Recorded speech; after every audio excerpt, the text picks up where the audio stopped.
আমির হাওলাদার এক ছদ্মবেশীর উপাখ্যান। লিখেছেন ইলমা বেহরোজ। পর্ব সংখ্যা ৪। পদ্মজা পাথরের মতো নিশ্চল হয়ে গোসলখানার পিঁড়িতে বসে রইল। তার ভেজা শাড়ির আঁচলটা অযত্নে মেঝেতে লুটোপুটি খাচ্ছে। সেদিকে তার খেয়াল নেই। এক বুক হাহাকার নিয়ে সে ভাবল, এমন একান্ত মুহূর্তে উনি কি করে এই কুৎসিত ইঙ্গিতটা দিতে পারলেন? কেন মাঝখানে অন্য এক পুরুষকে টেনে এনে সব তছনছ করে দিলেন? তার গলার কাছে এক দলা কষ্ট দলা পাকিয়ে এলো। যে মানুষটাকে সে নিজের সবটুকু দিয়ে ভালোবাসে, সেই মানুষটার সামান্যতম অবহেলা বা অবিশ্বাসের খোঁচা সইবার ক্ষমতাও তার নেই। কোনো মতে দ্রুত গোসল শেষ করে বেরিয়ে এসে দেখল আমির নিচতলার গোসলখানা থেকে গোসল ছেড়ে ঘরে ঢুকেছে। তার চেহারাটা থমথমে হয়ে আছে। পদ্মজা অভিমানী গলায় প্রশ্ন করল, এমন করছেন কেন আপনি? আমির আয়নার সামনে দাঁড়িয়ে রুক্ষ তোয়ালে দিয়ে ভিজে চুল মুছছিল। আয়নায় নিজের প্রতিবিম্বের দিকে তাকিয়ে নির্বিকার কণ্ঠে বলল, কেমন করছি? পদ্মজার কণ্ঠস্বর ক্ষোভে কেঁপে উঠল। আপনি কি মনে হয় আমি ওই ভদ্রলোককে ভালোবাসতাম? কোন ভদ্রলোকের কথা বলছ? পদ্মজা বিস্ময়ে বিমূঢ় হয়ে তাকিয়ে রইল। কয়েক মুহূর্ত স্তব্ধ থেকে সে অস্পষ্ট স্বরে বলল, আপনি সত্যি জানেন না আমি কার কথা বলছি? আমির রুক্ষ স্বরে বলল, না জানি না, তুমিই বলো। পদ্মজা আর কথা বাড়ানোর রুচি পেল না। অভিমানে বুক ফেটে যাচ্ছিল তার। সে ঘর ছেড়ে বেরিয়ে যেতে উদ্যত হতে পেছন থেকে আমিরের ভারী গলা শোনা গেল, আজ ভার্সিটিতে কাউকে চড় মেরেছ? পদ্মজা ঘাড় ঘুরিয়ে আমিরের দিকে তাকালো। শত বারণ সত্ত্বেও আমির যে ছায়ার মতো তার পিছে গুপ্তচর লেলিয়ে রাখে, সে খবর পদ্মজার নখদর্পণে। বুকের ভেতর জমে থাকা দীর্ঘশ্বাস ধমনী রেখে শান্ত স্বরে সে স্বীকারোক্তি দিল, মেরেছি। ওখানে লিখন সাও ছিল। বলতে বলতে আমির সরাসরি পদ্মজার চোখের মণি বরাবর তাকালো। পদ্মজা মুহূর্তের জন্য বিদ্যুৎপৃষ্ট হলো। আমিরের চোখের শান্ত শীতলতা ছাপিয়ে সেখানে ধিকি আগুন জ্বলছে। হিংসে আর অদীম অধিকারবোধে সে ভেতর পুড়ে খাক হয়ে যাচ্ছে। অফিসে থাকাকালীন কবির যখন জানালো পদ্মজার রুদ্রমূর্তি দেখে দূর থেকে লিখন শাহ মুগ্ধ চোখে তাকিয়েছিল, মুচকি মুচকি হেসেছিল, তখন থেকে আমিরের মস্তিষ্কের রন্ধে রন্ধে রক্ত চড়ে আছে। কুত্তার বাচ্চার কত বড় স্পর্ধা! পদ্মজার সাহসিকতার সুধা পান করে তার উপর আবিষ্কার করলো পদ্মজার স্মৃতির পাতায় লিখন শাহের ভাগ। আমির উন্মাদ হয়ে যাচ্ছে। যদি হাতের নাগালে পেত, তবে আজই ওই লিখন শাহের মাথার খুলিটা গুলি করে উড়িয়ে দিত। পদ্মজা কৈফিয়তের সুরে বলল, আমি জানতাম না উনি এখানে আছেন। তাছাড়া আমি তো আপাতমস্তক বোরকা নিকাবে ঢেকেছিলাম। উনি আমাকে চিনলেন কি করে? ভালোবাসার চোখে চিনেছে। বলতে বলতে আমিরের চোয়াল শক্ত হয়ে গেল। থমথমে মুখে আলমারি থেকে একটা শার্ট বের করে গায়ে জড়াতে লাগলো। পদ্মজার বুক ফাটা কষ্ট নিয়ে জিজ্ঞেস করলো, আপনি কি আমাকে সন্দেহ করছেন?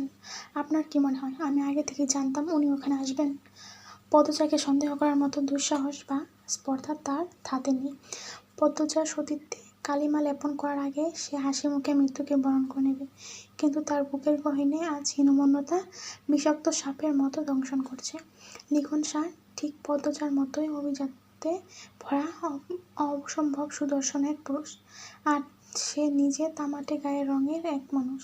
সমাজ তো আড়ালে কত কথাই বলে। ভুবন মোহিনী পদ্মজার স্বামী যদি আর একটু রূপবান হতো, তাই তো দোর্দণ্ড প্রতাপশালী আমিরও আজ হিংসের কানাগলিতে দিশেহারা, যেখানে নিজের গায়ের রং নিয়েও সে হীনমন্যতায় বিদ্ধ। বিধাতার কি অদ্ভুত রসিকতা! প্রেম কত প্রতাপশালী পুরুষকেও এক লহমায় নিদারুণ অসহায় করে তোলে। আমির পদ্মজার পাশ কাটিয়ে যাওয়ার সময় জানালো, রাতে আমাকে চট্টগ্রামের উদ্দেশ্যে বেরোতে হবে।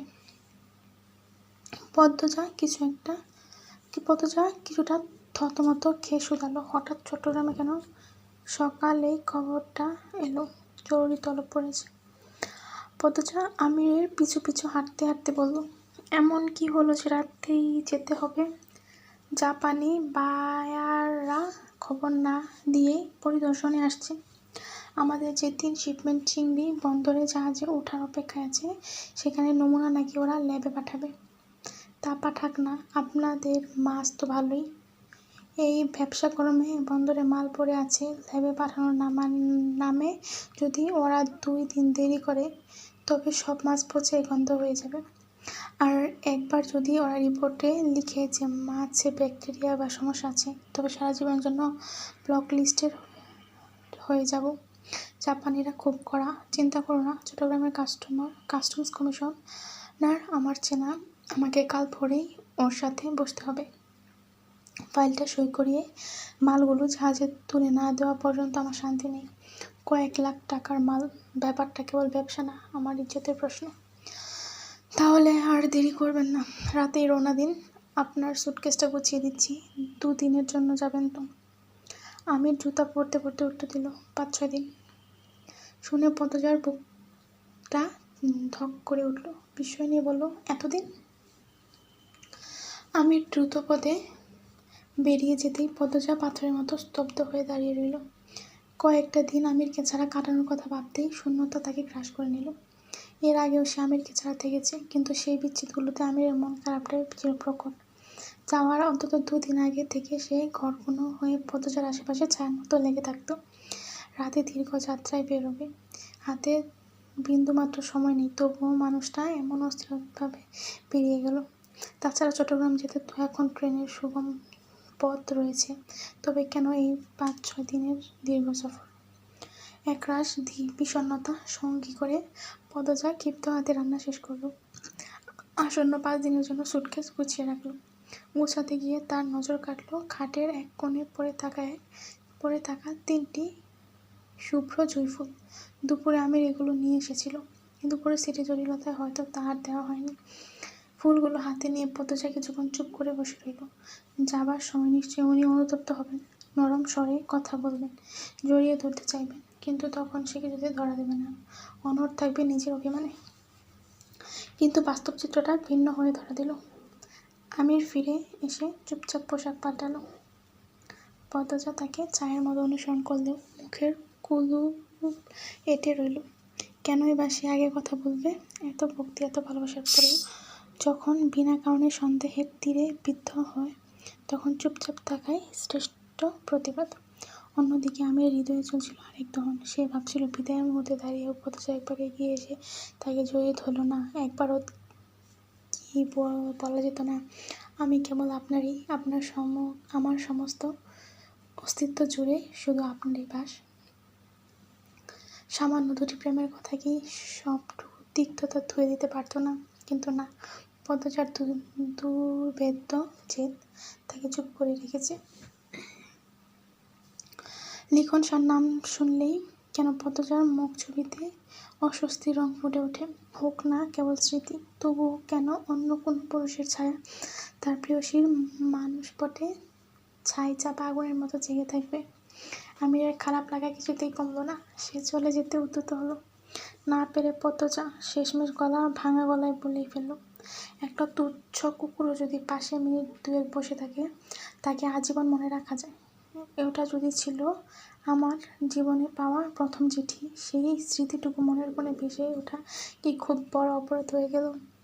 আমির কোনো প্রত্যুত্তর করল না। বিষণ্ণ ভরা গম্ভীর্য নিয়ে ঘর থেকে বেরিয়ে গেল। মুহূর্তেই পদজার চোখ দুটো ছাপিয়ে তপ্ত অশ্রু গড়িয়ে পড়ল। মনে হলো এক নিমিষেই সাজানো ঘরটা মরুভূমির মতো শূন্য হয়ে গেল। থমকে গেল পৃথিবীর সমস্ত স্পন্দন। বুকের ভেতরটা হু করে হাহাকার করে উঠল। মানুষটা এভাবে কিছু না বলে চলে যেতে পারল? গাড়িতে বসার পর থেকে আমির থম মেরে বসে রইল। ইঞ্জিন সচল হতেই চাকা গড়াতে লাগলো স্টেশনের অভিমুখে, যেখানে থেকে নিশুতি রাতের ট্রেন তাকে নিয়ে যাবে নেত্রকোনার অলন্দপুরে। যাত্রাপথে কোনো খেয়াল নেই, তার মস্তিষ্ক জুড়ে চোখের সামনে বারংবার ভেসে উঠেছে পদজার জল ছলছল চোখ দুটি। একটা অপরাধ বোধ করে খাচ্ছে। বড্ড বেশি কষ্ট দিয়ে ফেলেছে মেয়েটাকে। অভিমানী পদজা হয়তো সারা রাত কেঁদেই কাটাবে। এমনিতেই 2 দিন বাদেই রমজান শুরু। উপবাসের দিনগুলোতে মেয়েটা একা থাকবে, পাশে কেউ নেই, এটাই তো বড় কষ্টের। তার উপর যাওয়ার আগে এমন রুক্ষ ব্যবহার কি খুব দরকার ছিল? পাশে বসা নবাব লক্ষ্য করছিল আমিরের বিষণ্ণতা। আমিরের দীর্ঘ সফরের সঙ্গী সে। প্রশ্ন করবে ভেবেও আমিরের গাম্ভীর্য দেখে প্রশ্ন করার সাহস পাচ্ছিল না। হঠাৎ নিস্তব্ধতা ভেঙে আমির আদেশের সুরে বলে উঠল, গাড়ি থামাও। গাড়িটি তখন এক সংকীর্ণ গলির গোলকধাঁধায়। সেখানে গাড়ি ঘোরানোর ন্যূনতম জায়গা নেই। পুরো গলি পার করে তবে আবার ঘোরানো যাবে। গাড়ি থামাতে আমি দ্রুত নেমে গেল। ড্রাইভারকে উদ্দেশ্য করে বলল, সামনে গিয়ে আমার জন্য অপেক্ষা করো, যতক্ষণ আমি আসছি। আকাশে তখন চাঁদের লেশমাত্র নেই, কেবল অগণিত নক্ষত্রের মেলা। সেই তারার আলোয় আমি দ্রুত পায়ে বাড়ির দিকে পা বাড়াল। নবাব ড্রাইভারের দিকে তাকিয়ে মুচকি এসে বলল, টাইটান ফজরের আগে ফিরবে বলে মনে হয় না। যখন ফিরবে চুল ভেজা থাকবে। সকালে ট্রেন ধরতে হবে। অযথা এখানে সময় নষ্ট না করে চলুন বাড়ির সামনেই গিয়ে দাঁড়াই, ওখানে কিছুক্ষণ চোখ বুজে নিই। কথা শেষ করেই সে আয়েশ করে সিটে গায়ে লিয়ে দিল। আমির তখন হাঁটা রেখে প্রায় দৌড়াতে শুরু করেছে। ঝোড়ো বাতাসের শাঁসা শব্দ তার পাশ দিয়ে বয়ে যাচ্ছে। বাড়ির সদর দরজায় পৌঁছে সে বেকুল হয়ে কলিং বেল টিপল। ভেতর থেকে মোনা দরজার সরু ছিদ্রে চোখ রেখে আগন্তুককে পরখ করে পর মুহূর্তে কপাট খুলে দিল। আমি দ্রুত পায়ে সিঁড়ি বেয়ে উপরে উঠে এলো। পদজা তখন আলমারিতে এক হাত রেখে ঝুঁকে কাঁদছিল। তার এলোমেলো বেনিতে দুপুরের 3টে জুঁই ফুল অভিমানে নুয়ে পড়েছে। পায়ের শব্দ শুনে চমকে তাকালো। আমিরকে দেখা মাত্রই তার স্পন্দন থমকে গেল। তপ্ত মরুভূমিতে হঠাৎ আসমান ছিটে বৃষ্টি নামলো, যেন অনুভূতি হয় তেমনই এক অনুভূতি হলো তার। কিন্তু ভালো লাগা মুহূর্তে রূপ নিল তপ্ত অভিমানে। পদজার টলমলে চোখের জল আমিরের বুকে তীরের মতো বিঁধল। সে নিজেকেই অপরাধী সাব্যস্ত করল। কেমন পুরুষ সে, যে তার প্রিয়তমার চোখের জলের কারণ হয়? এগিয়ে যেতে চাইলেই পদজা অভিমানে দ্রুত দরজা বন্ধ করে দিতে চাইল। আমির আটকে ফেলল, আকুল হয়ে বলল, ভুল হয়ে গেছে আমার। বলতে বলতে 2 হাত বাড়িয়ে পদজাকে আগলে নিতে চাইল, কিন্তু পদজা এক ঝটকায় তাকে সরিয়ে নিল। বুক চিরে আসা দীর্ঘশ্বাস আর নোনা জল বাদ মানছে না। রুদ্ধ কণ্ঠে বলল, বলতে হবে না কোনো কথা। কোথায় যাচ্ছিলেন, চলে যান। আমির হার মানল না। সে জোর করে পদজাকে নিজের বাহু ধরে জড়িয়ে নিল। পদজা ছটফট করে নিজেকে ছাড়ানোর আপ্রাণ চেষ্টা করে বলল, সরুন খারাপ লোক, আমাকে ছুবেন না। আমির তার হাতের বাঁধন আরও শক্ত করে পদজার কপালে মাথা ঠেকিয়ে ফিসফিস করল, তোমাকে সন্দেহ করার এক মুহূর্ত আগেও আমার মরণ হবে। বিশ্বাস করো, আমি তোমাকে সন্দেহ করিনি। আপনার যা ইচ্ছে তাই করবেন। পদজা আমিরের বুকে এলো পাতারি কিল থাপ্পড় বসাতে বসাতে চিৎকার করে উঠল, যখন ইচ্ছে দূরে ঠেলে দিবেন, উপেক্ষা করবেন, আবার যখন ইচ্ছে অধিকার ফলাবেন। আমি কি মাটির পুতুল? সরুন বলছি। আমির বিচলিত হলো না, বরং পদজার অবশ আঘাতগুলো নিজের বুকে সঁপে নিল। হাত রাখলো পদজার দুগালে, জোর করে কপালে আর চোখের পাতায় উষ্ণ চুমু এঁকে দিল। বেকুল গলায় বলল, খুব হিংসে হচ্ছিল, অসহ্য হিংসে। কেউ দূর থেকে তোমাকে পাওয়ার আশায় অপেক্ষা করে, কেউ একজন আমার অস্তিত্বকে অস্বীকার করে। আমার প্রথম প্রেম, প্রথম লজ্জা আর প্রথম অনুভূতি, প্রথম অনুরাগের স্মৃতি আঁকড়ে বেঁচে আছে। আমি সইব কী করে? আমি বড্ড বেশি স্বার্থপর হয়ে যাচ্ছিলাম। মনে ভয় কাজ করছিল, যদি কোনো দিন আমি না থাকি তবে অন্য কারো ভালোবাসার জোয়ারে তুমি ভিজে যাবে না তো? আমির বলতে বলতে থেমে গেল। লিখন শাহের একরোখা মরণপণ ভালোবাসার শক্তিকে সে মনে মনে ভয় পায়। তার অনুপস্থিতিতে লিখন শাহের সাধনা ফল দিবে না তো? পদজা আমিরের চোখের দিকে কান্নারত স্বরেই প্রত্যুত্তর দিল, আমার ভালোবাসা কি আপনার চোখে পড়ে না? আমি কার প্রেমে মরছি সেটা বড় হলো না। আপনার কি মনে কি করে মনে হলো আপনার অনুপস্থিতিতে আমি অন্য কারো ভালোবাসার কাছে সমর্পণ করব? শুধু আপনিই ভালোবাসতে জানেন, আর কেউ পারে না? আমার ভালোবাসার গভীরতা মাপার সাধ্য কি আপনার আছে? অভিমানে কাঁপতে থাকা পদজাকে নিজের বুকের পাঁজরের সাথে পিষে ফেলল আমির। অন্য হাতটা পদজার পিঠে রেখে হাত বুলিয়ে দিতে দিতে বলল, পারো, হাজারবার পারো, ক্ষমা করে দাও। খুব ভুল হয়েছে আমার। তুমি আমাকে দু চোখে আলো, তুমি আমার অবুঝ তুতা পাখি, আর কেঁদো না। পদজা দু হাতে আমিরকে সরিয়ে দিয়ে বলল, শুনুন, আপনি আমাকে কোনোদিনই বুঝবেন না। একবারও আমার মাথায় এলো না যে মেয়ে একজনের প্রেমে পড়ে ছাই হয়ে গেছে, সেই ছায়ে কি অন্য কেউ আর কোনোদিন প্রেমের আগুন ধরাতে পারবে? বলতে বলতে পদজা এক ঝটকায় নিজেকে ছাড়িয়ে নিয়ে পালঙ্কের এক কোণে গিয়ে বসল। আমিরও হার মানার পাত্র নয়। সে ধীর পায়ে গিয়ে মেঝেতে হাঁটু গেড়ে বসল। অধিকার নিয়ে পদজার কোলে মাথা রাখল। বলল, আমি বোকা, গাধা, তাই বুঝিনি, আর ভুল হবে না। এক প্রভু ভক্ত তৃষ্ণার্ত প্রাণীর মতো সে পদজার কোমর জড়িয়ে ধরে বসে রইল। পদজা কয়েকবার আমিরের মাথাটা ঠেলে সরিয়ে দিতে চাইল, পারল না। মাথাটা আরও জমে গেল বলে। বারংবার চেষ্টা করেও যখন ব্যর্থ হলো, তখন পদজার সব প্রতিরোধ ভেঙে জল হয়ে গেল। আমিরের আকুল আত্মসমর্পণ তাকে ভেতর ভেতর গলিয়ে দিল। সে অশ্রু মুছতে গিয়ে নিজেই অজান্তে খানিকটা নাক টানল। শব্দটা কানে যেতে আমিরের বাঁধন কিছুটা আলগা হলো। সে সুযোগে পদজা দ্রুত পায়ে দরজার কাছে চলে গেল। আমিরের দিকে পিঠ ফিরিয়ে স্থির হয়ে দাঁড়ালো। দুপুর থেকে সে মানুষটাকে অকারণ সন্দেহের অবহেলায় পুড়িয়ে খাক করেছে। এখন কোন সাহসে সে এমন সোহাগী মায়ার জাল বুনে তাকে নতুন করে দগ্ধ করতে এসেছে? আমির ধীরে ধীরে উঠে দাঁড়ালো। কিছুক্ষণ ওভাবে দাঁড়িয়ে রইল। এত অভিমান ওর সহজে ভাঙতেই যায় না। সে এগিয়ে গেল, পদজার চিবুকের নিচে নিজের দু হাতের তালু মেলে ধরল। টলটলে দুটো ফোঁটা অশ্রু ঝরে পড়ল তার তালুতে। আমি সেই অশ্রুটুকু নিজের সারা মুখে মেখে নিয়ে আতরের মতো এরপর দেয়ালে হেলান দিয়ে তাকিয়ে রইল পদজার অভিমানী মুখটার দিকে। পদজার নিচের ঠোঁটটা আবেগে থরথর করে কাঁপতে লাগলো। তবুও সে নিজেকে শান্ত রাখার ব্যর্থ লড়াই চালিয়ে যাচ্ছে। তার আজন্ম লালিত জেদটা কিছুতেই ভাঙতে চাইছে না। আমির এক পা পিছিয়ে গিয়ে শোধালো, চলে যাব? পদজা মুখ না ফিরিয়ে উত্তর দিল, চলে যান।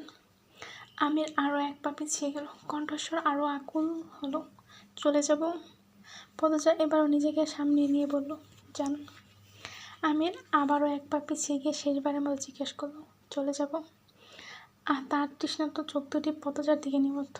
পদজা নিজের শাড়ির আঁচলটা আঙুলে জড়িয়ে পেঁচাচ্ছে, মাথা নিচু করে আর চোখে দেখছে আমিরের পিছনটা। এবার সে আর কোনো শব্দ উচ্চারণ করল না। পা আছে যদি সত্যি চলে যায়। আমির এবার দরজার দিকে ঘুরে দাঁড়িয়ে শেষ ঘোষণাটি দিল, তবে চলে গেলাম। মুহূর্তের ব্যবধানে পেছনে থেকে দুটো হাত ঝড়ের বেগে এসে আষ্টে পৃষ্ঠে জড়িয়ে ধরল তাকে।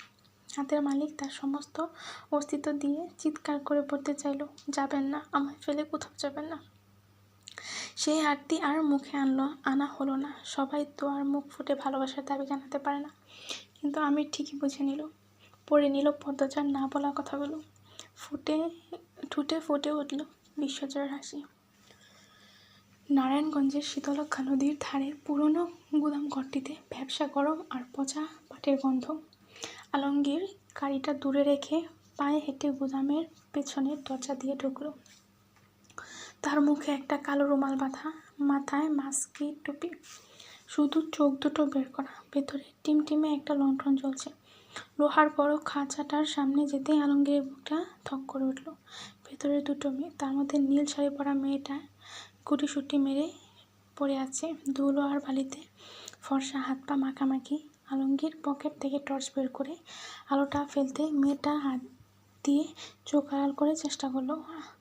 আলোয় তীব্রতায় মেয়েটি যখন মুখ সরালো, আলমগীর পাথর হয়ে গেল।